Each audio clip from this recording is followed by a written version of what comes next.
بسم اللہ الرحمن الرحیم. السلام علیکم 6 کلاس. کیسے ہیں بچوں آپ سب لوگ؟ امید ہے خیریت سے ہوں گے اور اپنے گھروں میں سیف ہوں گے. ایسے ہی ہے نا؟ چلیں بیٹا اب ہم اردو کی لیکچر کی طرف آتے ہیں. آج ہم نے اردو اے کو کافی دن دیے. آج ہم چاہ رہے ہیں کہ اردو بی کا کچھ پڑھ لیں. ٹھیک ہے؟ تو آپ ایسے کیجئے, گوہر قواعد و انشاء جو آپ کی گرامر کی بک ہے اسے نکالیں آپ, اور اس کا پیج نمبر 54 اوپن کیجئے. شاباش. ہاں جی, آج ہم پڑھیں گے مذکر مؤنث. جی ٹھیک ہے, آج ہم اردو بی کے مذکر مؤنث پڑھیں گے. پہلے آپ ان کو سنیں اور اس کے بعد آپ نے میرے ساتھ ریوائز کرنی ہے. ٹھیک ہے؟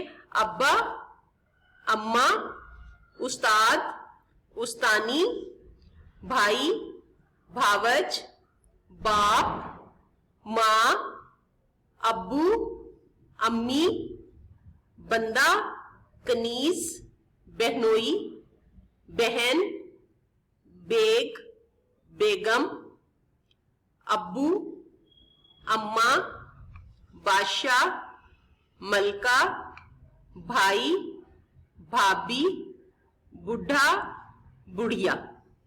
جی یہ آپ نے سنے. اب آپ دوبارہ میرے ساتھ ساتھ ان کو پڑھیں. شاباش. اب نا ایسے کیجئے, لیڈ پینسل ذرا نکال لیں, بلکہ ہائی لائٹر بھی, اور ان کے اوپر نا ڈیٹ بھی مینشن کر لیں کہ ہم نے کس ڈیٹ کو, ہم آج کی ڈیٹ ان کے اوپر لگائیں کہ ہم اس 31 مارچ کو پڑھ رہے ہیں, اور آپ ان کے اوپر انہیں ہائی لائٹ بھی کر لیجئے, اور تاکہ آپ 2-3 دفعہ جب لکھ کے دیکھیں. ابھی یہ نہیں, ابھی ہم اور بھی پڑھیں گے. یہ ہمارے 54 پیج کے ہیں. اب ہم آگے 55 پیج کے بھی پڑھیں گے, لیکن ہم اس پیج کو ذرا ایک بار دوبارہ ریوائز کر لیتے ہیں. ٹھیک ہے؟ اور یہ سب ایزی ہیں. میرا نہیں خیال کہ کسی کا مطلب مجھے آپ کو سمجھانا پڑے گا, کیونکہ سب عام روٹین میں بولے جانے والے ہیں. ٹھیک ہے؟ چلیں جی دوبارہ پڑھتے ہیں, اور میرے ساتھ ساتھ آپ نے ریوائز کرنا ہے. ابا, اماں, استاد, استانی, بھائی, بھاوج. بھاوج کہتے ہیں بھابھی کو. ٹھیک ہے؟ بھابھی کو کہتے ہیں بھاوج.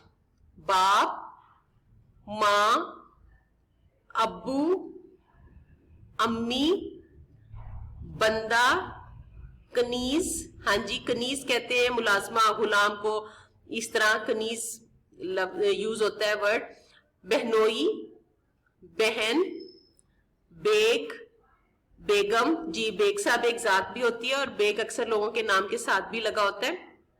تو بیگ, بیگم, ابو, اماں, بادشاہ. ہاں جی, بادشاہ کسے کہتے ہیں پتہ ہے آپ لوگوں کو؟ مجھے پتا تھا آپ سب کو پتا ہوگا. بادشاہ, ملکہ, بھائی, بھابھی, بڈھا, بڑھیا. جی بڈھا کسے کہتے ہیں؟ ضعیف کو. اور بڑھیا جو اماں ہوتی ہیں, بڑی اماں ہوتی ہیں, بڑی بھی ہوتی ہیں, انہیں کہتے ہیں. ٹھیک ہے بچوں؟ تو اب ہم اپنے نیکسٹ پیج پہ آتے ہیں. ہمارا نیکسٹ پیج ہے 55.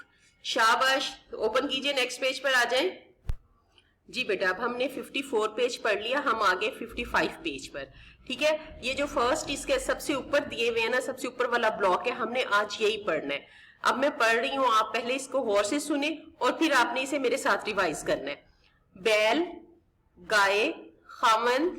خاوند کس کو کہتے ہیں؟ شوہر کو. جورو, جورو کہتے ہیں بیوی کو.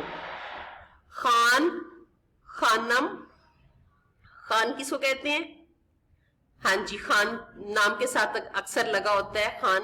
خانم, اس کی مؤنث خانم ہوگی. داماد, داماد کہتے ہیں بیٹی کے شوہر کو. ٹھیک ہے؟ اور اس کی جو مؤنث ہوگی وہ بیٹی ہوگی. غلام, غلام کہتے ہیں کسی کو, یعنی کہ کوئی آپ غلام, ملازم, یا کسی کے آپ نے, ہاں جی ملازم ہی ہوگا یہ آج کے دور میں. تو اور کون, اور تو کسی کو آپ خرید تو سکتے نہیں ہے, کیونکہ یہ تو تجارت بہت بری چیز ہے انسانوں کی اسپیشلی. تو غلام آپ کے ملازم ہی ہوں گے. لونڈی, لونڈی بھی ملازمہ یا کنیز میں آتی ہے. کنیز تو پہلے زمانے میں لوگ رکھا کرتے تھے, لیکن آج تو ہم انہیں میڈ یا ملازمہ یہی کہتے ہیں. ٹھیک ہے؟ میاں, بیوی, نواب, بیگم. ہاں جی بچوں, آگے ہے ہمارا بچڑا,